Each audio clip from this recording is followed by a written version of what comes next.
गणेशाय नमः। गुरुर्ब्रह्मा गुरुर्विष्णु गुरुर्देवो महेश्वरः, गुरुः साक्षात् परब्रह्मा तस्मै श्री गुरुवे नमः। श्री सरस्वत्यै नमः। आदिशक्ति भगवते नमः। आप सभी को नमस्कार। पूरे 30 वर्षों बाद शनि महाराज का गोचर मीन राशि में होने को जा रहा है, तो इसका प्रभाव किस राशि पर पड़ेगा, क्या रहेगा, क्या इस संवत्सर का नाम है, क्या इसका फल रहेगा, कौन कौन सी राशियों को इसमें फायदा मिलना है, ये सारी बातें हम इस वीडियो में जानेंगे। पूरा संवत्सर आज मैं आपको इस छोटी सी वीडियो के माध्यम से बताने जा रहा हूँ, तो आप ध्यान पूर्वक सुनिएगा। हमारे चैनल में पहली बार आए हैं तो चैनल को सब्सक्राइब करके लाइक कर दीजिए और ज्यादा से ज्यादा लोगों को शेयर करिए, ताकि जो यह संवत्सर का फल है सभी लोगों को प्राप्त हो सके और सभी लोग इसका श्रवण कर सके। तो चलिए शुरू करते हैं। इस वीडियो में हम जानेंगे संवत्सर का नाम, क्या आय व्यय चक्र रहेगा, कौन सी राशि को क्या फल मिलना है, क्या उपाय उन लोगों को करने हैं, किसको 7.5 रहेगी, किसको ढैया रहेगी, ये सारी बातें हम इस वीडियो के माध्यम से जानने वाले हैं। जो मैं संवत्सर सुनाने जा रहा हूँ, इसका यदि आप छोटे से सहयोग दक्षिणा के रूप में आप हमको देना चाहते हैं तो मैंने अपना नंबर भी इसमें दे दिया है, तो आप हमको ऑनलाइन माध्यम से दक्षिणा भेज सकते हैं। आप सभी को हिंदू नव वर्ष की बहुत बहुत बधाई और शुभकामनाएं हैं। जो चैत्र की शुक्ल पक्ष से नवरात्रियों के साथ ही प्रारंभ होने जा रहा है, इसकी आप सभी को ढेरों बधाई और शुभकामनाएं हैं। अत्र बृहस्पत्यमानेन नर्मदोत्तर भागे प्रभवादि षष्ठ शब्दानां मध्ये रुद्र विंशतिकायां सिद्धार्थी नामाख्यः संवत्सरः प्रवर्तते। अर्थात जो नर्मदा का उत्तर भाग है, इस भाग में संवत्सर सिद्धार्थी नाम से जाना जाएगा। अर्थात इस वर्ष का हमारा जो नाम है सिद्धार्थी है, और जो इसके राजा हैं वो सूर्यदेव भगवान हैं, और इस बार मंत्री भी सूर्यदेव हैं। तो जानेंगे कि इससे हमारा क्या फल मिलना है। तो ग्रह राजा होने से, ग्रह जो राजा है यदि सूर्य होते हैं तो इसका क्या फल रहेगा, और मंत्री भी राजा हैं तो इसका क्या फल मिलेगा, इसके बारे में अब हम जान लेते हैं। सिद्धार्थी नाम संवत्सर में प्रजा ज्ञान वैराग्य से युक्त हो, संपूर्ण पृथ्वी पर प्रसन्नता रहे और अन्न जल अच्छे हों। और इसी के साथ ही सूर्य के राजा होने के कारण यदि वर्ष के राजा सूर्य हो तो फल कम लगेंगे, वर्षा कम होगी, गायें दूध कम देंगी, प्रजा को पीड़ा होगी, धान्य कम होंगे, वृक्षों में फल कम लगेंगे, चोरों का भय रहेगा, अग्नि का भय रहेगा और राजाओं को कष्ट होगा। उसी के साथ ही बात करते हैं, जब राजा मंत्री है सूर्यदेव तो उसका क्या असर पड़ना है। सूर्यदेव मंत्री हो तो राजा रोग और चोरों का भय बढ़ेगा, पृथ्वी पर धन धान्य अधिक हो और रसों का संग्रह तथा रसादि पदार्थों में समता रहेगी।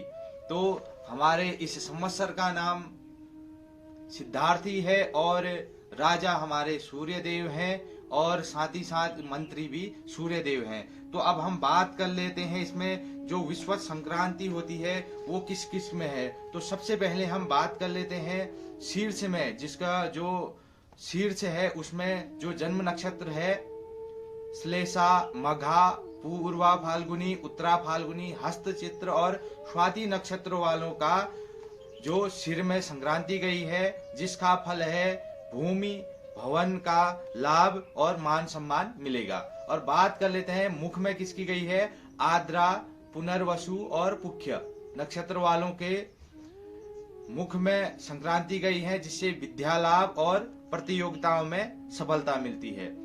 अश्विनी, भरणी, कृतिका, रोहिणी और मृगशिरा वालों के हृदय में गई है, जिसका आर्थिक संसाधनों में वृद्धि होगी। और बात कर लेते हैं पूर्वा भाद्रपदा, उत्तरा भाद्रपदा और रेवती वालों के, तो इनके दाहिने हाथ में संक्रांति गई है। इनमें विवाह, धन लाभ और मांगलिक कार्य का फल मिलेगा। बात कर लेते हैं बाएं हाथ वालों के। श्रवण, धनिष्ठा और सदभिषा वालों के बाएं हाथ में संक्रांति गई है। अनावश्यक व्यय होगा, धन हानि होगी और ऋण का भार बढ़ेगा। मूल, पूर्वाषाढ़ा, उत्तराषाढ़ा वालों के दाहिने पैर में गई है, जिसमें व्यर्थ का भ्रमण, परिश्रम, देशाटन हो सकता है। विशाखा, अनुराधा और ज्येष्ठा, इनका जो है बाएं पैर में संक्रांति गई है, जिससे शारीरिक कष्ट और विवाद, अशांति, तनाव जैसे बने रहते हैं। और जो वाम पैर वाला जो जातक है, जिनका नक्षत्र विशाखा, अनुराधा, ज्येष्ठा है, उनकी विश्वास संक्रांति जो है बाएं पैर में गई है। जो अरिष्ट निविष्टि के लिए आपको जो उपाय करना है वह है चांदी का पैर बनाकर दही, लाल वस्त्र व सफेद वस्त्र, अन्न आदि का दान करना है। रुद्राभिषेक करवाएं। बाएं हाथ तथा दाहिने पैर में भी संक्रांति का फल प्रतिकूल ही है, तो इनको भी यह कार्य कर लेना चाहिए। तो और बात कर लेते हैं जो वर्ष अपैठ है, जो हमारा यह सिद्धार्थी वर्ष है वो अपैठ है मेष, सिंह और धनु राशि वालों को। मेष, सिंह और धनु राशि वालों को ये हमारा वर्ष अपैठ है। और संक्रांति अपैठ कर्क, वृश्चिक, मीन। कर्क, वृश्चिक, मीन राशि वालों को संक्रांति अपैठ है। संक्रांति अपैठ और वर्ष अपैठ वालों को भी 1 गते वैशाख के दिन चंद्रमा प्रतिकूल शांति के लिए दुर्गा सप्तशती का पाठ करा लेना चाहिए तथा पुरोहित को बुलाकर मोती, चांदी, चावल, दही, घी, दक्षिणा आदि का श्रद्धा पूर्वक दान करें। तो अब हम बात कर लेते हैं आय व्यय चक्र की। क्या रहेगा इस साल का आय व्यय चक्र और किसको लाभ होना है, किसको हानि होनी है, प्रत्येक राशि वाइज हम इसको बताएंगे। तो चलिए प्रारंभ करते हैं। सबसे पहले बात कर लेते हैं मेष राशि वालों की। मेष राशि वालों की आय 14 की होगी और व्यय 11 का होगा। जो फल बन रहा है इसका हानि का बन रहा है। और बात कर लेते हैं वृष राशि वालों की। वृष राशि वालों के आय 8 की, व्यय 5 का और फल बन रहा है इनका रोग का। मिथुन राशि वालों की बात करें तो इनकी आय 14 की, व्यय 2 का बन रहा है और फल इनका विजय का बन रहा है। कर्क राशि वालों की बात करें तो इनका आय 8 की और व्यय 14 का बन रहा है, तो इनका अपयश का फल बन रहा है। सिंह राशि वालों की बात करें तो इनका आय 11 की और व्यय 11 का है, तो इनका फल अपयश का बन रहा है। कन्या राशि वालों की बात करें तो इनका 14 की आय और 2 का व्यय है, तो इनका विजय का फल बन रहा है। तुला राशि वालों की बात करें 8 का आय, 5 का व्यय, इनका रोग का फल बन रहा है।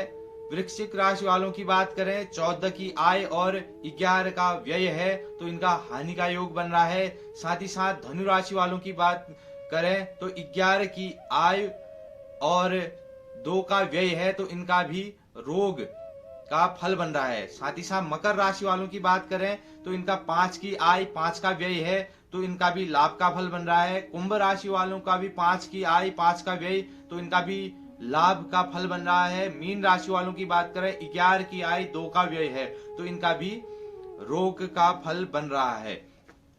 तो आप सभी लोगों को घबराने की आवश्यकता नहीं है, क्योंकि दशाएं और जो नक्षत्र हैं परिवर्तित होते रहते हैं। अपने कर्म और पुण्य से, ये सत्कर्मों से ये फल परिवर्तन होते रहते हैं। तो आपको दान, धर्म के कार्य और देवी का पूजन करना चाहिए। नवरात्रे प्रारंभ हो रहे हैं तो इसमें देवी का पूजन करें। इसके बाद हम राशिवार बात करेंगे कि पूरे वर्ष भर किस राशि वाले का राशिफल क्या रहेगा और उसको क्या उपाय करने चाहिए।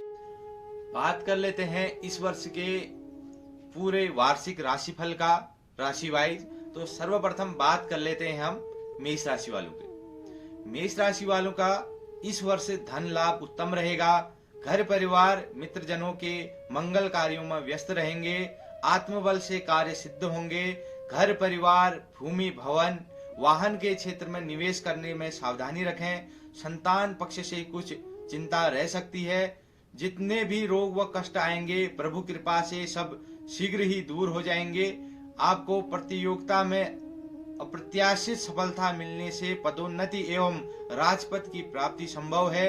जीवन साथी के स्थान स्वास्थ्य पर व्यय की संभावनाएं हैं। शनिदेव की 7.5 के प्रारंभ होने से मन में चिंता व तनाव रह सकता है। नित्य हनुमान चालीसा का पाठ करें। श्री शनैश्चराय नमः इस मंत्र का आप लोगों को जाप करना है। तो अब बात कर लेते हैं वृष राशि वालों की। पूर्वार्ध में स्वास्थ्य साधारण लेकिन उत्तरार्ध में अच्छा रहेगा। घर परिवार में कुछ अशांति व तनाव का वातावरण रह सकता है। अथक परिश्रम एवं साहस से कार्य सिद्ध होगी।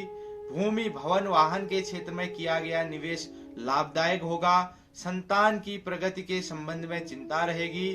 प्रतिद्वंदी व विपक्षियों में से सावधान रहें। प्रतियोगिता परीक्षा आदि में सफलता मिलेगी। जीवन साथी के साथ समन्वय बिठाने का प्रयास करें। राजकीय कार्यों में सफलता मिलेगी। पदोन्नति व प्रगति के अवसर मिलेंगे। आर्थिक लाभ पर्याप्त रहेगा। मांगलिक व धार्मिक कार्यों पर व्यय की संभावना है। श्री विष्णवे नमः इस मंत्र का जाप करें तथा गुरुवार को गाय को गुड़ व केला खिलाएं। तो बात कर लेते हैं अब हम मिथुन राशि वालों की। मिथुन राशि वालों का पूर्वार्ध में स्वास्थ्य में कुछ परेशानियां रहेंगी। उत्तरार्ध में ठीक रहेगा। धन कुटुंब में प्रगति व सौख्य रहेगा। भाई बहनों का सहयोग व सानिध्य प्राप्त होगा। भूमि भवन व वाहन के क्षेत्र में पूंजी निवेश से हानि हो सकती है। संतान पक्ष से शुभ समाचार प्राप्त होंगे। प्रतिद्वंदियों से सचेत रहें। जीवन साथी के स्वास्थ्य के प्रति सचेत रहें।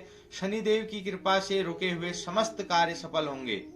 व्यवसाय व नौकरी के क्षेत्र में उठापटक की स्थिति अर्थात अस्थिरता रहेगी। मांगलिक कार्यों पर व्यय की संभावना रहेगी। मंगल का जाप व दान करें तथा हनुमान चालीसा का नित्य पाठ करें। बात कर लेते हैं कर्क राशि वालों की। स्वास्थ्य उत्तम रहेगा। घर परिवार में शांति व सौहार्द का वातावरण रहेगा। आत्मबल से सभी कार्य सिद्ध होंगे। भूमि भवन वाहन के क्षेत्र में किया गया पूंजी निवेश लाभदायक होगा। संतान पक्ष से कुछ चिंताएं रहेंगी। प्रतिद्वंदी सक्रिय रहेंगे। प्रतियोगी परीक्षाओं में सफलता मिलेगी। जीवन साथी के स्वास्थ्य का विशेष ध्यान रखें। प्रगति के मार्ग में अनेक अवरोधों का सामना करना पड़ेगा। मांगलिक कार्यों पर व्यय होगा। श्री शिवाय हरये नमः इस मंत्र का आपको जाप करना है। बात कर लेते हैं सिंह राशि वालों की। स्वास्थ्य के दृष्टिकोण से वर्ष मध्यम रहेगा। घर परिवार में कुछ अशांति व तनाव का वातावरण रह सकता है। भूमि भवन व वाहन के क्षेत्र में किया गया पूंजी निवेश लाभदायक सिद्ध होगा। संतान की प्रगति होगी। संतान पक्ष से शुभ समाचार मिलेगा। जीवन साथी के स्वास्थ्य का विशेष ध्यान रखें। पेट सिर व अनेक स्वास्थ्य संबंधी समस्याएं आ सकती हैं। राजकीय कार्यों में सफलता मिलेगी। प्रभु कृपा एवं भाग्य की प्रबलता के कारण सभी विघ्न दूर होंगे। शनिदेव की ढैया के फलस्वरूप कुछ अशांति रहेगी। श्री शनैश्चराय नमः मंत्र का जाप करें। शनि का दान करें तथा हनुमान चालीसा का नित्य पाठ करें। बात कर लेते हैं कन्या राशि वालों की। स्वास्थ्य के दृष्टिकोण से वर्ष प्रतिकूल है। घर परिवार में प्रगति के अवसर आएंगे। साहस एवं उच्च मनोबल से राजकीय मामलों में नए प्रगति एवं पदोन्नति के अवसर आएंगे। भूमि भवन वाहन के क्षेत्र में किया गया पूंजी निवेश लाभदायक सिद्ध होगा। प्रतियोगी परीक्षा के क्षेत्र में किया गया प्रयास सफल होगा तथा प्रगति का मार्ग प्रशस्त होगा। जीवन साथी के स्वास्थ्य पर विशेष ध्यान दें। जीवन साथी का स्वास्थ्य प्रतिकूल रूप से प्रभावी रहेगा। रोग व पर व्यय की संभावनाएं हैं। क्लीं कृष्णाय नमः मंत्र का नित्य जाप करें। राहु केतु का जाप और दान करवाएं। बात कर लेते हैं तुला राशि वालों की। स्वास्थ्य के दृष्टिकोण से वर्ष का पूर्वार्ध प्रतिकूल रहेगा। घर परिवार में शांति व सुख का वातावरण रहेगा। साहस एवं उच्च मनोबल से सामाजिक प्रतिष्ठा बढ़ेगी। भूमि भवन वाहन के क्षेत्र में किया गया प्रयास सफल होगा। संतान पक्ष से सफलता एवं हर्ष का समाचार मिलेगा। परीक्षा प्रतियोगिता के क्षेत्र में असमंजस की स्थिति रह सकती है।